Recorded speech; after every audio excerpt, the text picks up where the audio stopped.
ಇದು ಹೀಗೊಂದು ಜಿಜ್ಞಾಸೆ ವ್ಯಕ್ತಪಡಿಸಿದ್ರು ಒಬ್ರು. ವಿದುರನ ತಾಯಿ ವೇದವ್ಯಾಸರ ಜೊತೆಗೆ ಸಂಗಮಿಸಿ ವಿದುರನನ್ನು ಪಡೆದದ್ದೇನಿದೆ ಅದು ಹೇಗೆ ಧರ್ಮ ಅಂತ ಹೇಳಿ ಅದ್ರ ಬಗ್ಗೆ ಹೀಗೊಂದಿಷ್ಟು ಅಭಿಪ್ರಾಯಗಳನ್ನ ಹೇಳ್ತೀನಿ. ನೀವು ಅದನ್ನು ನೋಡಬೇಕು. ವಿದುರನ ತಾಯಿಗಿಂತ ಮುಂಚೆ ಆ ಅಂಬಾಲಿಕೆ ಮತ್ತೆ ಅಂಬಿಕೆ ಅವರು ವೇದವ್ಯಾಸ ದೇವರ ಮೂಲಕ ಮಕ್ಕಳನ್ನು ಪಡ್ಕೊಂಡದ್ದೇನಿದೆ ಅದ್ರ ಬಗ್ಗೆ ಮೊದಲ ಅಭಿಪ್ರಾಯಗಳನ್ನು ಹೇಳ್ತಾನೆ. ಈಗ ವಿಚಿತ್ರವೀರ್ಯನ ಪತ್ನಿಯರು ಅವರಿಬ್ರು, ಅಂಬಿಕೆ ಮತ್ತು ಅಂಬಾಲಿಕೆ. ವಿಚಿತ್ರವೀರ್ಯನ ಮೂಲಕ ಮಕ್ಕಳಾಗ್ಲಿಲ್ಲ ಆದ್ರಿಂದ ನಿಯೋಗ ಪದ್ಧತಿಯ ಮೂಲಕ ಆ ವಿಚಿತ್ರವೀರ್ಯನಿಗೆ ಸಹೋದರನೇ ಆಗಬೇಕಾದ ವೇದವ್ಯಾಸರ ಮೂಲಕ ಮಕ್ಕಳನ್ನ ಅವರು ಪಡ್ಕೊಂಡ್ರು ಅಂತ ಅನ್ನೋದು ಎಲ್ಲರಿಗೂ ಕೂಡ ಗೊತ್ತಿರುವಂಥದ್ದು. ಈ ಹುಟ್ಟಿದ ಮಕ್ಕಳು ಒಬ್ಬ ಕುರುಡಾದ, ಒಬ್ಬ ಬಿಳುಪು ರೋಗದವನಾದ. ಆಗ ಮತ್ತೊಬ್ಬ ಆರೋಗ್ಯಶಾಲಿಯೂ ದೃಢಾಂಗನೂ ಆದ ಮಗ ಬೇಕು ಅಂತ ಸತ್ಯವತಿ ಅಜ್ಜಿ ಅಪೇಕ್ಷೆ ಪಟ್ಟಾಗ ಮತ್ತೊಮ್ಮೆ ಆ ಅಂಬಿಕೆಯನ್ನ ವೇದವ್ಯಾಸದೇವರ ಬಳಿಗೆ ಹೋಗ್ಲಿಕ್ಕೆ ಅಂತ ಒತ್ತಾಯಿಸಿದ್ಲು. ಆಗ ಅವಳು ತನ್ನ ದಾಸಿಯನ್ನು ಕಳಿಸಿಕೊಟ್ಲು ಅಂತ ಕೂಡ ಎಲ್ಲರಿಗೂ ಗೊತ್ತಿರುವಂಥದ್ದು. ಆ ದಾಸಿ ವಿಚಿತ್ರವೀರ್ಯನ ಪತ್ನಿ ಅಲ್ಲ. ವಿಚಿತ್ರವೀರ್ಯನ ಪತ್ನಿ ಆಗಿದ್ರೆ ಅವಳು ನಿಯೋಗದ ಮೂಲಕ ವೇದವ್ಯಾಸನ ಪಡ್ಕೊಂಡದ್ದು ಧರ್ಮಸಮ್ಮತವೇ ಆಗ್ತಿತ್ತು. ಆ ಕಾಲಕ್ಕೆ ಆ ನಿಯೋಗ ಇದ್ದೇ ಇತ್ತು. ಹಾಗಾದ್ರೆ ಅವಳು ಪತ್ನಿ ಏನಲ್ಲ, ಕೇವಲ ದಾಸಿ ಅಂತ ಅಲ್ಲಿ ಕಂಡು ಬರ್ತದೆ. ಯಾಕೆಂತಂದ್ರೆ ವೇದವ್ಯಾಸ ದೇವರು ಆ ದಾಸಿಯ ಜೊತೆಗೆ ಸಂಗಮಿಸಿದಾದ ಬಳಿಕ ನಿನಗೊಬ್ಬ ಮಗ ಹುಟ್ಟುತ್ತಾನೆ, ಮತ್ತೆ ಈ ಎಲ್ಲ ಕಾರ್ಯಕ್ಕೆ ನೀನು ಸಹಕರಿಸಿದ್ರಿಂದ ನಿನಗೆ ಇನ್ನು ಮೇಲೆ ಆ ಜೀತದಿಂದ ವಿಮುಕ್ತಿ ಆಗ್ತದೆ, ದಾಸ್ಯ ಪದ್ಧತಿಯಿಂದ ಮುಕ್ತಿ ಆಗ್ತದೆ, ಅಭುಜಿಷ್ಯ ಭವಿಷ್ಯಸಿ ಅಂತ ವೇದವ್ಯಾಸ ದೇವರು ಹೇಳೋದು ಅಲ್ಲಿ ಉಲ್ಲೇಖ ಕಾಣ್ತದೆ. ಈಗ ಆ ಕಾಲದಲ್ಲಿ ಈ ಥರದೊಂದು ಗುಲಾಮಗಿರಿಯು ಕೂಡ ಇತ್ತು ಅಂತ ಅನ್ನೋದು ನಾವು ಒಪ್ಪಲೇಬೇಕಾದ ಸಂಗತಿ. ಅದನ್ನ ಹಿಂದೆ ಒಂದೆರಡು ಬಾರಿ ಪ್ರವಚನದಲ್ಲಿ ಹೇಳಿದ್ದೇನೆ, ಮತ್ತೆ ಒಬ್ಬೊಬ್ಬರು ಹಿರಿಯ ವಿದ್ವಾಂಸರ ಜೊತೆ ಚರ್ಚೆ ಕೂಡ ಮಾಡಿದ್ದೇನೆ. ಇವತ್ತಿನಷ್ಟು ಅಥವಾ ಈಗೊಂದು 100-200 ವರ್ಷದ ಹಿಂದೆ ಯಾವ ಗುಲಾಮಗಿರಿ ಜೀತ ಪದ್ಧತಿ ಇತ್ತು ಅಷ್ಟು ಹೀನವಾಗಿ ಆ ಕಾಲದಲ್ಲಿ ಇದ್ದಿರ್ಲಿಕ್ಕಿಲ್ಲ, ಅಷ್ಟು ಶೋಷಣೆ ಮಾಡ್ತಿರ್ಲಿಲ್ಲೇನೋ. ಆದರೂ ಕೆಲವರು ಮಾತ್ರ ಅಂತಹ ಶೋಷಣೆಯನ್ನು ಮಾಡ್ತಾನೆ ಇದ್ರು ಈ ಗುಲಾಮರಿಗೆ. ಬಹುತೇಕ ಜನ ಸಜ್ಜನರಾಗಿದ್ರು ಅಂತ ತಿಳ್ಕೋಬೇಕು. ಆದ್ರೂ ಒಂದು ರೀತಿಯ ಗುಲಾಮಗಿರಿ ಇತ್ತು ಅಂತ ಅನ್ನೋದು ನಾವು ಒಪ್ಪಬೇಕಾದ ಸಂಗತಿಯೇ. ಅದು ಎಲ್ಲೆಲ್ಲಿ ಕಂಡು ಬರ್ತದೆ ಅಂತಂದ್ರೆ, ಈ ದೇವಯಾನಿಗೆ ಶರ್ಮಿಷ್ಠೆ ದಾಸಿ ಆಗ್ತಾಳಲ್ಲ, ಹಾಗೆ ಶರ್ಮಿಷ್ಠೆ ಈ ದೇವಯಾನಿಯ ಗಂಡ ಯಯಾತಿಗೆ ನನ್ನ ಒಡತಿಗೆ ನೀನು ಗಂಡ ಆದ್ಮೇಲೆ ದಾಸಿಯಾದ ನನಗೂ ಕೂಡ ನೀನು ಗಂಡ ಅಂತ ಅವಳು ಹೇಳೋದಲ್ಲಿ ಕಂಡು ಬರ್ತದೆ. ಆಮೇಲೆ ದ್ರೌಪದಿಯನ್ನ ಮತ್ತೆ ಪಂಚಪಾಂಡವರನ್ನ ದುರ್ಯೋಧನಾದಿಗಳು ದಾಸರನ್ನಾಗಿ ಮಾಡ್ಕೊಂಡದ್ದು, ಮತ್ತೆ ದ್ರೌಪದಿಗೆ ಧೃತರಾಷ್ಟ್ರ ವರ ಕೊಟ್ಟಾಗ ದಾಸಿಯಿಂದ ವಿಮುಕ್ತಿಯಾಗಿದ್ದು ಕೂಡ ಅಲ್ಲಿ ಕಂಡು ಬರ್ತದೆ. ಅದು ಕೂಡ ಎಲ್ಲರಿಗೂ ಗೊತ್ತಿದ್ದೇ ಇದೆ. ಪ್ರತಿಯೊಂದು ಮದುವೆಯ ವರ್ಣನೆ ಬಂದಾಗಲೂ ಕೂಡ 10,000 ಜನ ದಾಸಿಯರನ್ನು ಕೊಟ್ಟ, ದಾಸರನ್ನು ಕೊಟ್ಟ ಅಂತ ಹೀಗೆಲ್ಲ ನಾವು ನೋಡಿದ್ದು ಕೂಡ ಅನೇಕ ಕಡೆ ಇದ್ದೇ ಇದೆ. ಹಾಗಾಗಿ ಈ ದಾಸರು ಅಂತನೋರು ಇದ್ರು ಅವರಿಗೆ ಉಳಿದವರಿಗೆ ಇರುವಷ್ಟು ಸೌಲಭ್ಯಗಳೆಲ್ಲ ಇರಲಿಲ್ಲ ಅಂತನ್ನೋದು ಕೂಡ ಗೊತ್ತಾಗ್ತದೆ. ಕೇವಲ ಅವರು ತಮ್ಮ ಒಡೆಯರು ಒಡತಿಯರು ಹೇಗೆ ತಮ್ಮನ್ನು ಉಪಯೋಗ ಮಾಡ್ಕೋತಾರೆ ಆ ಥರದ ಎಲ್ಲಾ ಥರದ ಶೋಷಣೆ ಅಂತ ಅದಕ್ಕೆ ಅನ್ಬೇಕೋ ಬೇಡ, ಅದಕ್ಕೆಲ್ಲ ಅವರು ಗುರಿಯಾಗಿ ಬದುಕ್ತಾ ಇದ್ರು ಅಂತ ಕಾಣಿಸ್ತದೆ. ಹಾಗೆ ಈ ವಿದುರನ ತಾಯಿಯು ಕೂಡ ಒಬ್ಬಳು ಗುಲಾಮಳೆ ಆಗಿದ್ಲು. ಅವಳನ್ನ ಈ ವಿಚಿತ್ರವೀರ್ಯನು ಕೂಡ ತನ್ನ ದೈಹಿಕ ವಾಂಛೆಗಾಗಿ ಬಳಕೆ ಮಾಡ್ಕೊಂಡಿದ್ನೋ ಇಲ್ಲೋ, ಇದ್ದಿರಬಹುದು. ಯಾಕೆಂದ್ರೆ ಈ ಧೃತರಾಷ್ಟ್ರ ಅವನ ಪತ್ನಿ ಗಾಂಧಾರಿ ಬಸರಿಯಾಗಿದ್ದಾಗ ಒಬ್ಬಳು ವೈಶ್ಯ ಕನ್ಯೆಯನ್ನ ಸಮಾಗಮಿಸಿದ್ದ. ಅಲ್ಲಿ ಹುಟ್ಟಿದವನು ಯುಯುತ್ಸು. ಹೀಗೆ ಮೊದಲು ಹುಟ್ಟಿದವನು ದುರ್ಯೋಧನ, ಆಮೇಲೆ ಯುಯುತ್ಸು, ಮುಂದೆ ದುಶಾಸನ, ವಿಕರ್ಣ ಇತ್ಯಾದಿಗಳು ಅಂತ ಮಹಾಭಾರತದಲ್ಲಿ ಉಲ್ಲೇಖ ಇದೆ.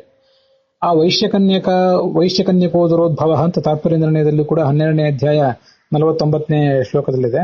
ವೈಶ್ಯ ಪರ್ಯಚರತ್ ಕಿಲ ಅಂತ ಮಹಾಭಾರತದಲ್ಲಿ ಕೂಡ ಆದಿಪರ್ವದಲ್ಲಿ 114ನೇ ಅಧ್ಯಾಯ 43ನೇ ಶ್ಲೋಕದಲ್ಲಿದೆ. ಅವಳು ಆ ವೈಶ್ಯಕನ್ಯಕ್ಕೆ ವೈಶ್ಯ ಜಾತಿಯ ಪತ್ನಿ ಧೃತರಾಷ್ಟ್ರನಿಗೆ ಅಂತ ನಮ್ಮ ಗುರುಗಳಾದ ಹಯೋಧನ ಪುರಾಣಿಕರು ಮೊದಲು ಮತ್ತು ಕೆಲವರು ಬರೀತಾರೆ. ಆದರೆ ನನಗೆ ಅದ್ರ ಬಗ್ಗೆ ಸಂಶಯ ಇದೆ. ಯಾಕಂತಂದ್ರೆ ಅವರೆಲ್ಲರ ಆಗಿನ ಕಾಲದ ಅನೇಕ ರಾಜರ ಪ್ರವೃತ್ತಿಯನ್ನು ಗಮನಿಸಿದ್ರೆ ಅವಳು ಪತ್ನಿ ಆಗಿರ್ಲಿಕ್ಕಿಲ್ಲ. ಮಹಾಭಾರತವು ಅವಳನ್ನು ಪತ್ನಿ ಅಂತ ಹೇಳಲಿಲ್ಲ, ತಾತ್ಪರ್ಯ ನಿರ್ಣಯವೂ ಪತ್ನಿ ಅಂತ ಹೇಳಲಿಲ್ಲ. ಉಳಿದ ಅನೇಕ ಕಡೆ ಪತ್ನಿ ವಿವಾಹ ಮಾಡಿಕೊಂಡವಳು ಅಂತ ಅನೇಕ ಕಡೆ ಸ್ಪಷ್ಟವಾಗಿ ಹೇಳುವಾಗ ಇಲ್ಲೊಂದ್ ಕಡೆ ಯಾಕೆ ಹೇಳಲಿಲ್ಲ? ಆ ಹೇಳಲಿಲ್ಲ ಅಂತ ಅನ್ನೋದೊಂದು ಕೂಡ ಮಹತ್ವದ್ದೇ ಅಲ್ವಾ? ಅದನ್ನ ನಾವು ಊಹೆ ಮಾಡಿ ಒಂದು ಪತ್ನಿ ಅನ್ನೋ ಸಂಗತಿಯನ್ನು, ಯಾರಿಗೆ ಪತ್ನಿ ಅನ್ನೋ ಸಂಗತಿಯನ್ನು ಕೂಡ ನಾವು ಊಹೆ ಮಾಡಿ ತಿಳ್ಕೋಬೇಕಾದಷ್ಟು ರಹಸ್ಯವಾದ. ಹಾಗಾಗಿ ಅವಳು ಪತ್ನಿ ಆಗಿರ್ಲಿಕ್ಕಿಲ್ಲೇನೋ ಅಂತ ಒಂದು ಸಂಶಯ ಇದೆ. ಅದನ್ನ ಪೂರ್ಣವಾಗಿ ನಾನು ಕೂಡ ದೃಢಪಡಿಸೋದು ಸ್ವಲ್ಪ ಕಷ್ಟವೇ. ಅಂತೂ ಈ ಧೃತರಾಷ್ಟ್ರ ಮೊದಲಾದ ರಾಜರು, ರಾಜಕುಮಾರರು, ಮತ್ತೆ ಈ ವಿಚಿತ್ರವೀರ್ಯನು ಕೂಡ ವಿದುರನ ತಾಯಿಯನ್ನ ಒಬ್ಬ ಉಪಪತ್ನಿಯಂತೆ ಉಪಯೋಗ ಮಾಡ್ತಾ ಇದ್ನೇನೋ ಅಂತ ನನಗೊಂದು ಗೊಂದಲ ಇದೆ, ಒಂದು ಗುಮಾನಿ ಇದೆ. ಗೊಂದಲ ಅಲ್ಲ, ಗುಮಾನಿ ಇದೆ. ಅವಳಲ್ಲಿ ಈ ವಿದುರನನ್ನ ವೇದವ್ಯಾಸದೇವರು ಪಡ್ಕೊಂಡ್ರು. ವೇದವ್ಯಾಸದೇವರಂತೂ ಸ್ವಯಂ ಭಗವಂತ, ಆದ್ರಿಂದ ಅವರಿಗೆ ಯಾವುದೇ ದೋಷ ಅಂತ ಅನ್ನೋದು ಇಲ್ಲವೇ ಇಲ್ಲ. ಅದರಿಂದ ಅದು ಸಮಸ್ಯೆನೇ ಇಲ್ಲ. ಇನ್ನ ಅವಳಿಗೆ ಇದು ಧರ್ಮವೋ ಅಧರ್ಮವೋ ಅಂತ ಒಂದು ಪ್ರಶ್ನೆ ಬರಬಹುದು. ಗುಲಾಮಳಾದ್ರಿಂದ ಅವಳ ಅನಿಸಿಕೆಗಳಿಗೆ ಅವಳಿಗೆ ಯಾವುದೇ ಬೆಲೆ ಇರಲಿಲ್ಲ, ಸ್ವಾತಂತ್ರ್ಯ ಆಗಿನ ಕಾಲದ ಜನ ಕೊಟ್ಟಿರಲಿಲ್ಲ. ಅದು ತಪ್ಪೇ. ಅದು ರಾಜಕುಮಾರದು, ರಾಜರದು, ರಾಜಕೀಯ ವ್ಯವಸ್ಥೆದು ಅದೊಂದು ತಪ್ಪೇ. ಆದ್ರೂ ಹಾಗೊಂದು ಕಾಲದಲ್ಲಿ ಇತ್ತು. ಪಾಪ ಅವಳಿಗೆ ಬೇರೆ ಮಾರ್ಗ ಇರಲಿಲ್ಲ ಅಂತ ಅದನ್ನು ಕಾಣಿಸ್ತದೆ. ಅದರಿಂದ ಅವಳದು ತಪ್ಪು ಅಂತ ಹೇಳೋದು ಸ್ವಲ್ಪ ಕಷ್ಟವೇ. ಇನ್ನ ತಪ್ಪು ಅಂತ ಹೌದಾದ್ರೂ ಈ ರಾಜರು, ಧೃತರಾಷ್ಟ್ರ, ವಿಚಿತ್ರವೀರ್ಯ ಮೊದಲಾದ ರಾಜರು ಎಷ್ಟು ತಪ್ಪು ಮಾಡಿದಂತೆ ಆಗ್ತದೆ ಅಷ್ಟು ತಪ್ಪು ಇಳುದಾಗೋದಿಲ್ಲ ಅಂತ ಕೂಡ ನನಗೆ ಕಾಣಿಸ್ತದೆ. ಮತ್ತೊಂದು ವಿಷಯ ಏನು ಅಂತಂದ್ರೆ, ಈ ಸ್ವಯಂ ವೇದವ್ಯಾಸ ಹೇಳುವಂತೆ ರಮಾದೇವಿಯ, ಲಕ್ಷ್ಮೀದೇವಿಯ ಆವೇಶವಿಲ್ಲದೆ, ಸನ್ನಿಧಾನವಿಲ್ಲದೆ ಯಾವ ಸ್ತ್ರೀಯೂ ಕೂಡ ನನ್ನ ಅಂಗಸಂಗಕ್ಕೆ ಯೋಗ್ಯಳಾಗೋದಿಲ್ಲ ಅಂತ ಅಲ್ಲ ತಾತ್ಪರ್ಯ ನಿರ್ಣಯದಲ್ಲಿದೆ. ಆ ಅಂಬಿಕೆ ಅಂಬಾಲಿಕೆಯರ ನಿಯೋಗಕ್ಕಿಂತ ಸ್ವಲ್ಪ ಮುಂಚೆ. ಆದ್ರಿಂದ ಈ ಅಂಬಿಕೆ, ಅಂಬಾಲಿಕೆ ಅಥವಾ ಕನಿಷ್ಠ ಪಕ್ಷ ಈ ವಿದುರನ ತಾಯಿ ಅವರು ಯಾರೋ ಒಬ್ಬ ಅಪ್ಸರೆ ಆಗಿರಬಹುದೇನೋ ಅಂತ ಒಂದು ಅನಿಸಿಕೆ, ಒಂದು ಆಲೋಚನೆ ನನ್ನ ಮನಸ್ಸಿಗೆ ಬರ್ತಾ ಇದೆ. ಅದಕ್ಕೆ ಕಾರಣ ಏನು ಅಂತಂದ್ರೆ, ಈ ಭಾಗವತ ತಾತ್ಪರ್ಯದಲ್ಲಿ ಭಗವದ್ಭರ್ತೃತಾ ಯೋಗ್ಯಾ ಕಾಶ್ಚಿತ್ ಅಪ್ಸರಸ ಸ್ತ್ರೀಯ ರಮಾವೇಶಾತ್ ಕದಾಚಿತ್ ಸ್ಯುಹು ತಾಸ್ವೇಕಾ ಪಿಂಗಲಾ ಭವೇತ್ ಅಂತ ಒಂದು ಮಹಾ ಶ್ಲೋಕ ಇದೆ. ತದನ್ಯಾಸಾಂ ಮಹಾನ್ ದೋಷ ಭಗವದ್ಭರ್ತೃತಾ ಸ್ಮೃತವು.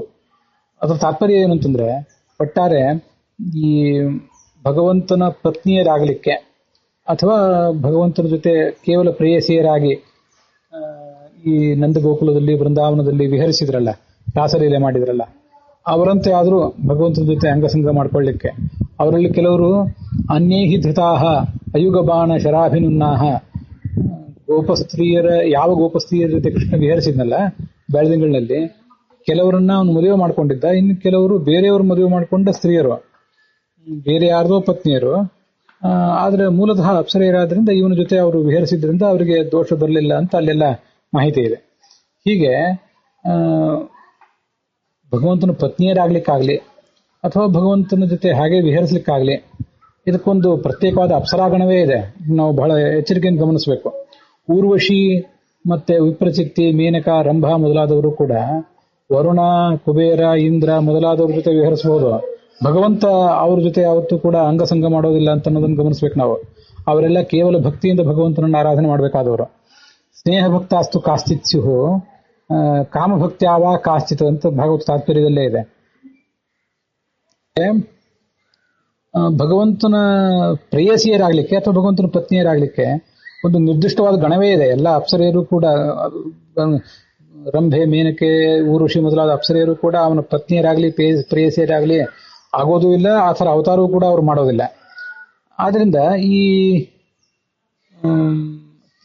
ಯಾರು ಅಂಬಿಕೆ, ಅಂಬಾಲಿಕೆ ಅವರು ವೇದವ್ಯಾಸದೇವರ ಮೂಲಕ ಮಕ್ಕಳನ್ನು ಪಡ್ಕೊಳ್ಳಿಕ್ಕೆ, ಮತ್ತೆ ಈ ವಿದುರನ ತಾಯಿ ವೇದವ್ಯಾಸದ ಅಂಗಸಂಗ ಮಾಡಿ ಮಕ್ಕಳನ್ನು ಪಡ್ಕೊಳ್ಳಿಕ್ಕೆ ಒಂದು ಹಿನ್ನೆಲೆ, ಅವ್ರಿಗೊಂದು ಏನೋ ಪ್ರತ್ಯೇಕವಾದ ಹಿನ್ನೆಲೆ ಇರಬೇಕು ಅಂತ ನನಗೊಂದು ಆಲೋಚನೆ ಇದೆ. ಈ ಆಲೋಚನೆಗೆ ಶಾಸ್ತ್ರದಲ್ಲಿ, ತಾತ್ಪರ್ಯ ನಿರ್ಣಯದಲ್ಲಿ, ಭಾರತದಲ್ಲಿ ಸ್ಪಷ್ಟವಾದ ಆಧಾರಗಳೇನು ಕಾಣಿಸೋದಿಲ್ಲ. ಸುಮ್ಮನೆ ನಾನು ಆಲೋಚನೆ ನಿಮಗೆ ಹೇಳಿದ್ದೇನೆ. ಯಾಕೆಂದ್ರೆ ನೋಡಿ, ಭಗವಂತ ಕೃಷ್ಣನಿಗೆ 16,108 ಜನ ಪತ್ನಿಯರಿದ್ರು.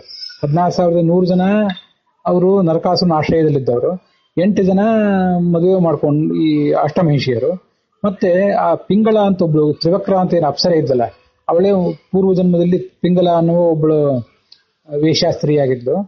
ಅವಳಲ್ಲಿ ವಿಶೋಕ ಅನ್ನುವ ಒಬ್ಬ ಮಗನನ್ನ ಕೃಷ್ಣ ಹುಟ್ಟಿಸಿದ ತ್ರಿವಕ್ರಾಳಲ್ಲಿ, ಯಾರು ಅವನಿಗೆ ಗಂಧ ಸಪ್ಲೈ ಮಾಡಿದ್ಲಲ್ಲ ಅವಳಲ್ಲಿ ಅಂತ ಮಾಹಿತಿ ಇದೆ.